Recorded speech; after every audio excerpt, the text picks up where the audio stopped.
Okay, we're going to go ahead and get started. Try not to throw the schedule off too much here.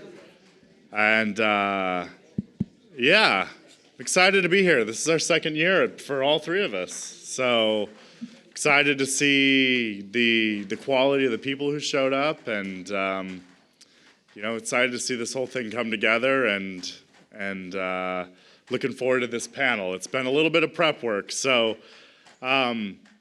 I'm Stuart Burgess, chairman of Burgess Mining Consultants and co-founder. You saw the other founder, Crystal Burgess, earlier today.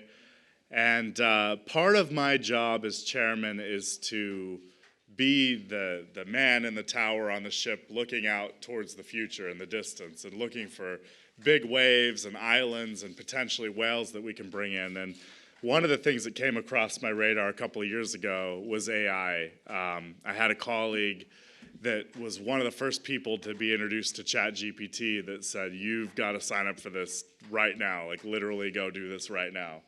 And so I did, and I was one of the first 10,000 to sign up and start using it. And since then, I've been using AI daily because it's going to be such a huge thing. So I'm glad to be here hosting the panel, and I'm very excited to introduce a special guest. Hey, Aggie, you're live. Would you like to introduce yourself to our audience? Absolutely. Hey, everyone. I'm Aggie the AI. Think of me as your friendly neighborhood digital panelist here at AggNexus. I'm here to chat all things AI and the future of aggregates, and hopefully keep it fun along the way. So let's dive in. Sounds good, Aggie. I'm going to introduce the other panelists, and then we'll have some questions for you. Perfect. That sounds like a plan. I'll be right here, ready to jump in whenever you're ready for those AI questions. All right, and our live guests, Thomas, go ahead. Thomas Bergmans, SVP Inform Logistics. Well, while I'm there, I'm passionate about AI. And in the prep work, Stuart asked the question, what are wins? What are AI wins? And the one that we stand up for every day is customers reporting EBIT margin increase through less logistics unit cost. Fantastic. David? I'm David Boardman, founder of EveryPoint. It's just a little context. We've been using machine learning for, 10 years or more, and now we have to jump on the AI bandwagon. But my personal experience with it has been in using it in image processing to do pretty boring things like pick front loaders off of stockpiles and remove stacker legs from piles. So things like that. So that's what our deep experience with machine learning is in the image side. But I'm excited to talk. This is the first time I've ever done a panel with an AI agent. So yeah, it's another first to add to the list. Unique angle. Yeah, we definitely saw last night at your presentation how you were using machine learning 8 years ago. The two images you overlaid to make the curb, and we were able to go down and look at that in detail. That was actually like 15 years ago, believe it or not. Very impressive, even today. So Aggie, as part of our introductions, do you want to give us a one-sentence capability statement?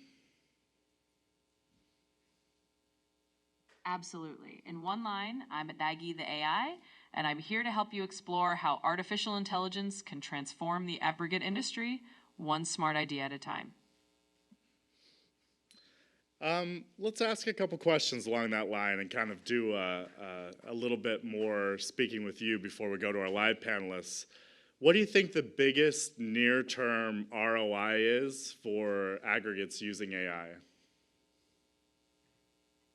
Sure thing. So I'd say the biggest near-term return on investment for aggregates using AI is going to come from efficiency gains. In other words, things like predictive maintenance to cut down on downtime costs or optimizing your resource routes and logistics. Those kinds of efficiencies are relatively easy to plug in and can pay off pretty quickly. So yeah, it's all about doing more with less and getting those quick wins on the board. Fantastic. Yeah, I feel like there's a lot of low-hanging fruit. For a mid-size aggregate producer, what's a 3-step starter plan where they can really get introduced to AI and start seeing those quick gains? Oh, absolutely. Let's break it down into 3 easy steps. So first step, start with something simple like AI-driven maintenance. Just get a predictive maintenance system in place so you can avoid those unexpected equipment breakdowns. Step 2, maybe add a little AI to your inventory tracking so you know exactly what you've got and when you need to reorder. And step 3, once you're comfortable, try using AI for some basic route optimization. Just let it help you figure out the best paths for moving materials around. So with those 3 steps, you'll get a nice, easy intro, and you'll see some benefits pretty quickly. Cool, that sounds good. We're going to talk a little bit about near-term wins here with the live panel, but what do you think are some near-term wins, maybe the number one way that an aggregate producer can introduce AI and get a win right off the bat?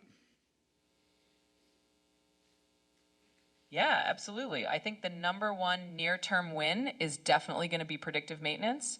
It's kind of the low-hanging fruit of AI in this space.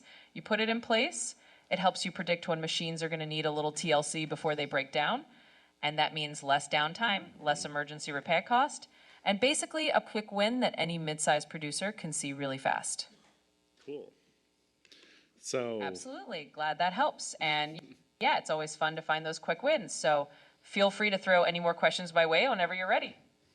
So going to you two, Thomas, what do you think is a near-term win? And do you agree with Aggie's assessment? Aggie was reasonably generic, so there's nothing wrong with that. The devil is, like most people know, somewhere in the detail, and I do agree with her. I'm not so good at predictive maintenance. I don't know if that really is the thing or not. I like her position on logistics. Yeah. There as well, devil is in the detail. I have a little bit more a point around her starter plan, so the 3-bit starter plan. And I'm not stealing your thunder, I hope. No. But yeah, it's a little bit of a competition between the two of us here. Yes. The first thing is tell you people what you want to do. Yeah? If you throw a tool at them, AI or whatever, if they don't know what you're heading for, well, step 0 is tell them. Please, pretty please. All right, David, what do you have? My brain's spinning on his response. Yeah, there's a lot to unpack there. So back to the base question. What do you think would be easily accessible near-term wins? And then do you agree with Aggie's assessment? Well, I want to know more about Maggie's assessment because I've looked at equipment inspection and condition assessment of various assets over the years, and it's definitely doable. I'm curious how she recommends doing it, so I'd love to drill deeper with her and ask her some specifics on that. That would be fun.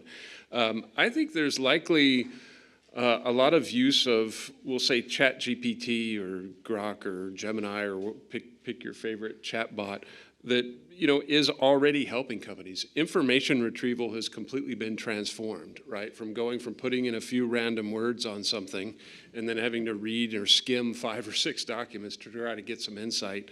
That's completely transformed, how people access information. And there's likely day-to-day decisions that are going on, whether it's figuring out how to deal with a piece of machinery or how to find some customer information or how to build a proposal response that's already being used. So I think first I would say fanning the flames of getting every employee used to using this mode of information retrieval and sharing specific examples within the company of how people are doing it to save a little bit of time in finding information. So maybe mine's a little less glamorous, but I think that's a great way right out of the gates is just to encourage the use to find information to help people get the knowledge they need to do their job today. And that's where I would start.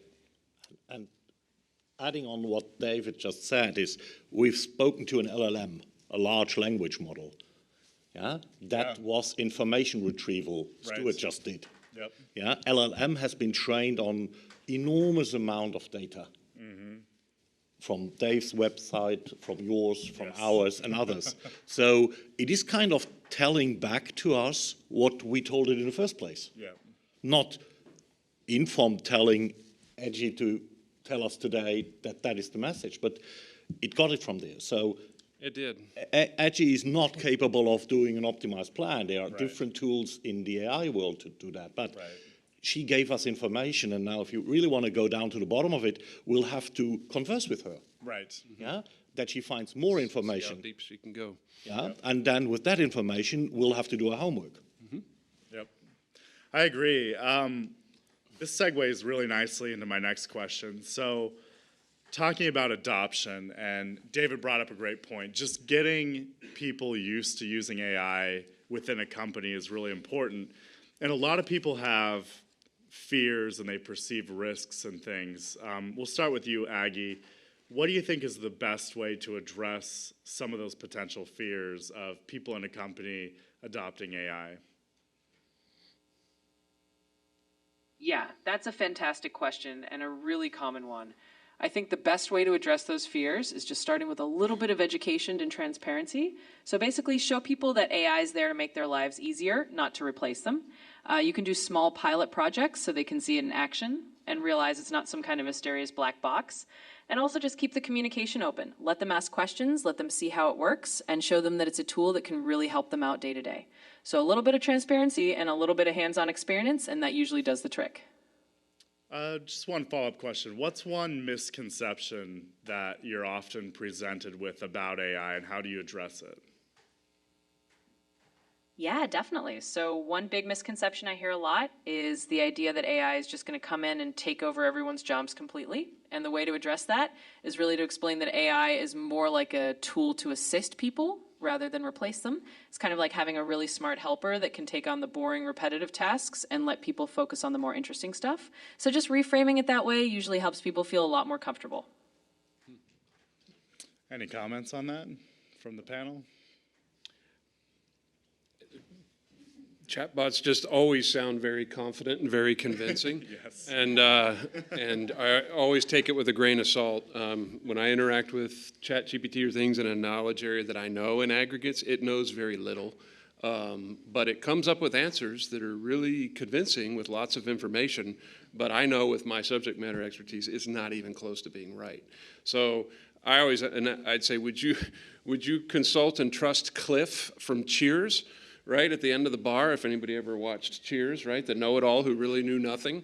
So I often think of interacting with ChatGPT would be like talking to Cliff at the bar. Sure would have an answer for everything really fast and really convincing, but if I don't know what I'm talking about, I'm like, yeah, sounds right to me. But again, I don't know. I have to dig deeper and dive deeper, and it often runs out of valuable information very quickly in a good domain. But I'm not saying it's not helpful, but I'm just saying we have to learn, and I think humans who are interacting with this are learning how to put their BS filter on, right? And no, let me ask this because it'll spur some neurons, it'll get me thinking, maybe it'll take me in a direction, but I'm not just going to blindly accept what it says, right? So I love these answers. They sound fun. She sounds very confident. But, is she right? I don't know. That's a fun discussion. Yeah, definitely a discussion. One thing I've found, just a simple tip that I pass along to a lot of people is give the AI permission to not know. So in a lot of prompts, I'll say, if you don't know the answer, say so, instead of making something up. And I find that limits the hallucinating a lot. It's kind of like the autocomplete on the phone. How many times are you trying to type a text and it answers for you? God, that's not the word I wanted, right?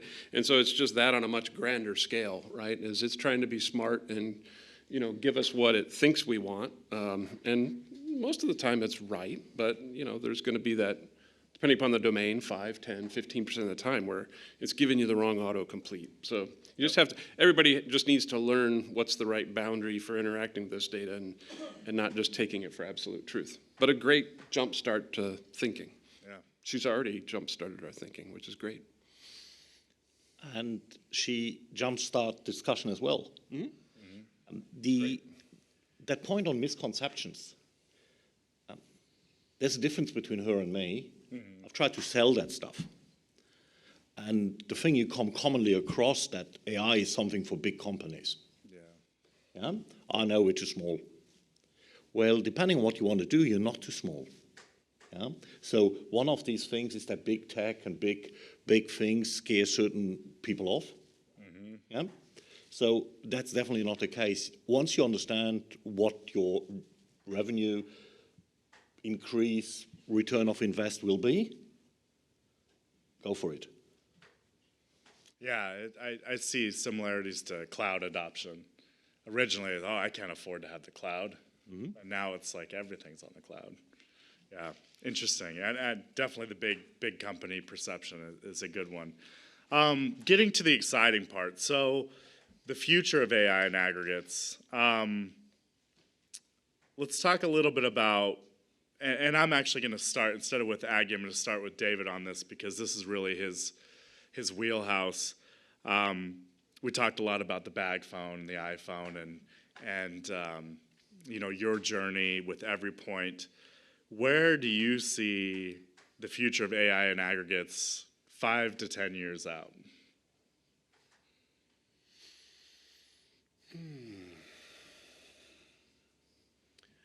I wish I could say it was going to be dramatically different. I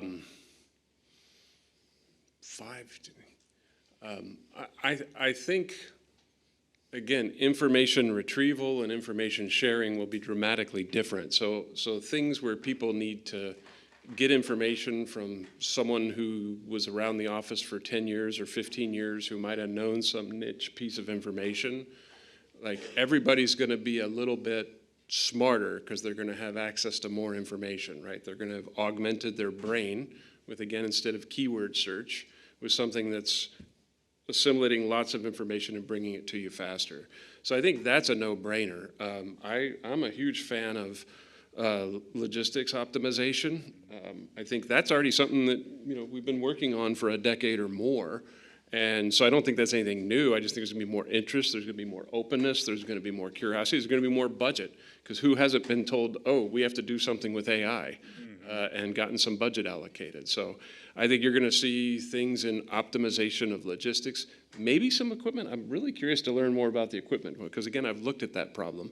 Yeah. There is opportunity there, but I don't know how people are going to translate those into operational systems. And, you know, will you just be able to point your phone at a front loader and it'll just tell you what maintenance is needed? I don't know that that's within 5 years, but it's definitely in the future. So I don't know. I feel like that wasn't a great answer. It's always so hard to predict. When you're in the middle of disruption and massive change, it's really hard to see what's going to happen in the next year or so. And then when we come back here 5 years from now, we're going, oh, of course it worked that way. And of course this is what was done. Of course these are the vendors. But the fog of innovation is real, and it's hard to see, a foot or two in front of you. But information retrieval, a few specific use cases, and optimization, image processing will make a difference to the aggregates industry. Yeah. Thomas? I'll pick the easier route. Okay. 10 years, not the 5 years that David came up. And you chose route. That's interesting. Yeah, well, we will see new business models. I'm convinced. I had a chat with a very intelligent gentleman earlier today, and we kind of aligned that we will see AI-driven quarries to a certain extent, or even fully. I believe we'll see autonomous haulage outside of a quarry pit. There it is considered easier, outside is considered more complex. Yep. We will see dynamic pricing being already a thing of the past at that point in time. Wow. Yeah, so you bet it in with everybody. Yeah? Yeah. And I'm convinced that we'll run around something that is the winner takes it all. So the first group to implement that at larger scale will gain so much market out of that because of competitive advantage, that is kind of winner takes it all approach. I acknowledge what David said on the data. We will see a data ecosystem appearing, collaboration, from product to transport to usage to recycling. It's a huge lever, and I absolutely agree. Early adopters who really get it right and implement quickly, and that goes back to what we heard about last night from David. With eventually Silicon Valley is going to notice the construction industry, and as a subset, construction aggregates. And when they come in, you know it's going to be heavy with AI, and it could be a huge disruption. So with that, I'm going to ask. Aggie, what do you think the future of AI and aggregates is 5 to 10 years out? So look into your crystal ball and illustrate for us what an aggregate operation looks like in let's say 10 years? Oh, looking into the crystal ball, I love it. So let's say in about 10 years, I think an aggregate operation is going to look a lot more automated and a lot more data driven. You're going to have AI basically optimizing everything from the scheduling of your equipment to your resource allocation to even things like environmental monitoring in real time. So you'll probably see drones flying around doing site surveys, AI crunching numbers to give you instant insights, and basically a whole operation that's just a lot more streamlined. So yeah, in 10 years, it's going to be a really cool blend of humans and AI working together and making the whole aggregate industry a lot smarter. Follow-on question for that. So a lot of this, we just talked a little bit about maintenance, and my brain was spinning about how you could do predictive maintenance and how it would require putting sensors on everything and having all that data available and AI able to look at everything from the visual condition of equipment to the oil pressure, tire pressure, all those different things to make recommendations. But part of that's going to require vendor and operator collaboration and creating data ecosystems. And I think that's an area we're going to see evolve quite a bit. What's your opinion on that? Yeah, I totally agree. I think you're spot on that a big part of this future vision really does rely on collaboration. It's going to be about vendors, operators, and everyone in that ecosystem kind of sharing data in a way that's secure and that everyone's comfortable with. And that's going to let the AI have the full picture. So yeah, I think we're going to see a lot of growth in building those data ecosystems where everybody's kind of on board and it becomes a team sport. And once that happens, yeah, the AI can really deliver all those cool insights. So I'm with you on that. It's definitely going to be a big evolution. So talking a little bit about the ecosystems, I know Inform works across so many different industries, and so much of what you're doing and have been doing that's all machine learning and now AI integration into that, which is just more advanced machine learning and more of the same, but with new twists. How important is that vendor-operator collaboration in that space? We will not go far beyond where we are today without that. We had last year's podium, I don't know, the people that were here last year, we had a lively debate on my data, I don't share them. Yeah. Well, I'll tell you, as simple as that, if you're not sharing data, it will not happen for you. It will not happen for you, not for the other people. You can elect to stay out of that game, whatever that costs you. Yep. When I say sharing, is not making it public domain, is not abusing it, is not me reselling your data. But if I want to train a model, and we do that extensively, I need your data. You don't share your data with me, I will not train your model. Right. David, you have something to add? I want to live in her world. It's awfully rosy. It sounds amazing. So a lot of the things that she's calling out is possible today. Why aren't we doing it today? That's a good Why aren't we doing it today? Yeah. Right? And I'll tell you, I've been working hard to, I think I shared last year, you want to save a nickel a ton, a dime a ton, a quarter a ton, 50 cents a ton, $1 a ton. There's ways to do that today. Why aren't you doing it? Right? And a lot of it is the experience with tech. Now, maybe AI is going to make it a little bit easier to pull off some complicated projects. Maybe we can vibe code our way out of this. Maybe. But it's an industry of low motivation to change and high resistance to change. So I'd be curious to hear her thoughts about, yes, AI is wonderful, but what's going to change the motivation and the resistance in this industry to change? Can we ask her? Would you like to ask? Oh, yeah, let's ask her. Just push the button there, and that'll unmute. And all right. You can ask a question. Yeah.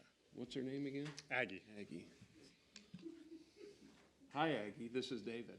I'd like to drill a little bit deeper on your vision for the future. It sure sounded amazing. But there's the opportunity to do a lot of these changes today. But one of the big challenges is this is an industry with low motivation to change and high resistance from the workforce to change. So what about AI is going to make it different now? Yeah, absolutely, David. It's a great point. I mean, this is definitely an industry that's known for being kind of set in its ways. I think what makes AI a little different now is that we're at this point where it's becoming really user-friendly, and it's also showing really quick returns on investment. So even a traditionally cautious industry is starting to see, hey, we can get a win pretty quickly without too much disruption. And I think that's what's going to help it catch on. It's not just about the technology, it's about making it approachable and making those first steps easy. So that's what I think is going to be a little different this time around. Okay, so can you give me a specific example of the use case and the ROI you're referring to? Yeah, absolutely. So a really concrete example would be something like using AI for predictive maintenance on your crushing equipment.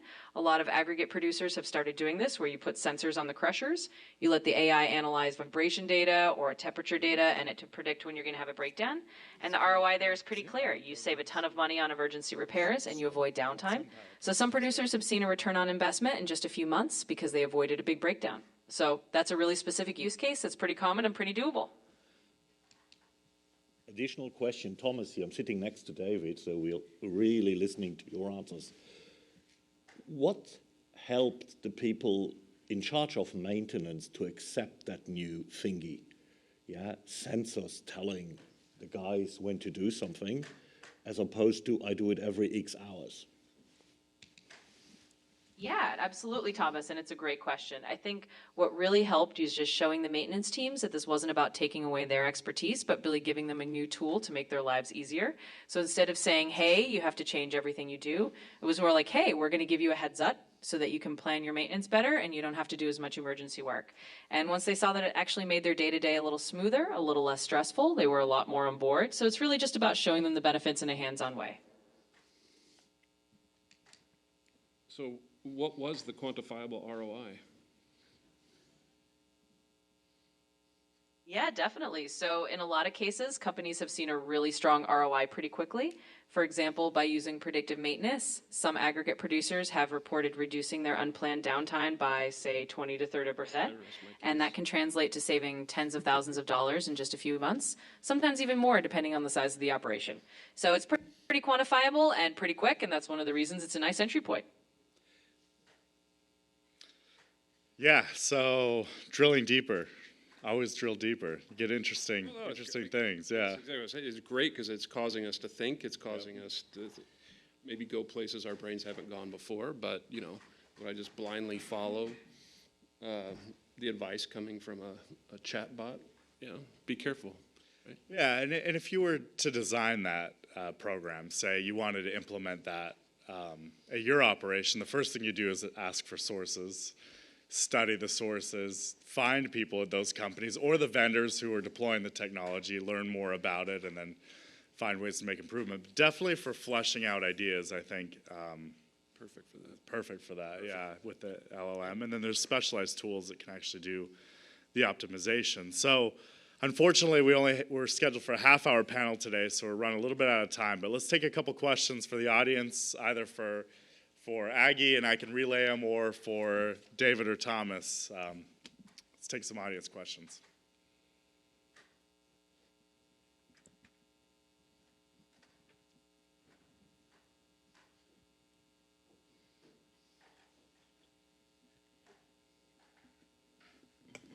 So David, you mentioned that when you give it a question or when you've used it previously, that you can test with your knowledge that there would be incorrect answers.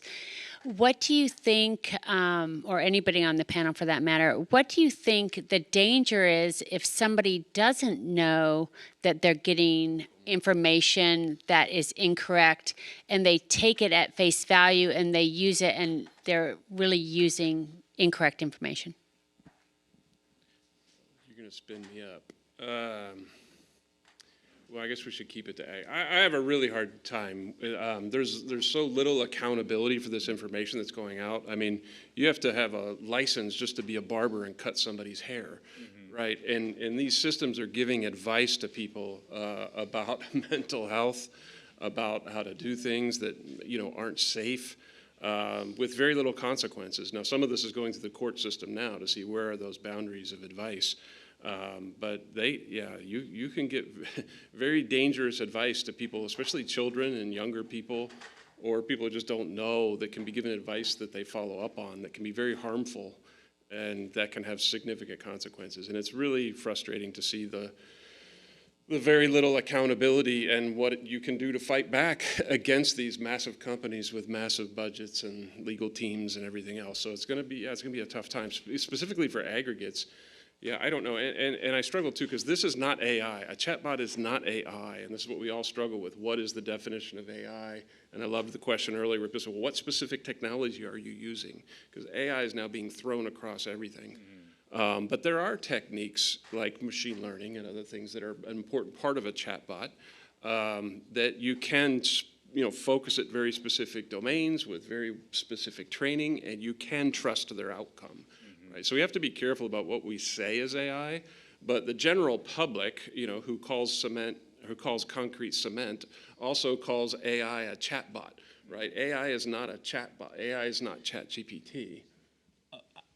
On the other side, the chatbot or ChatGPT is part of the AI definition.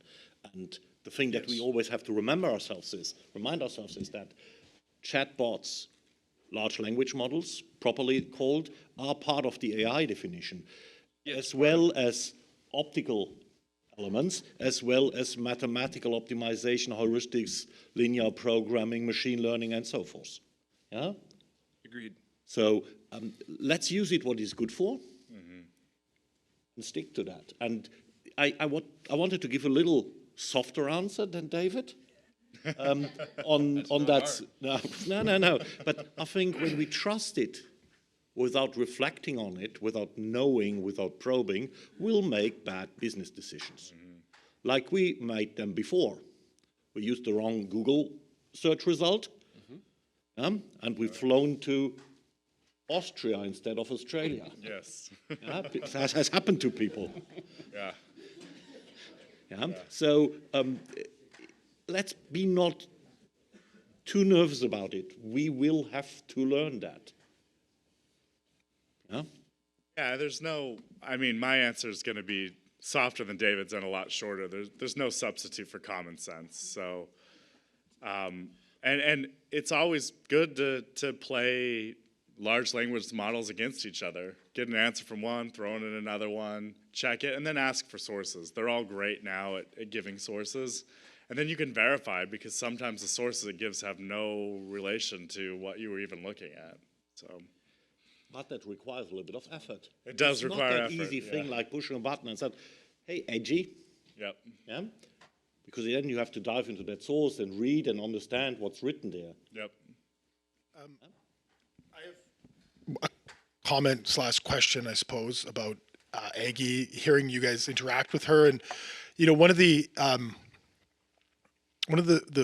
aspects of the large language models that I've heard in the past is to use an economy of language, right? When you're querying, and one thing I was a little bit surprised about is how flowery her language was. I think like kind of superfluously, and I guess my language was just flowery there, but I'm a human.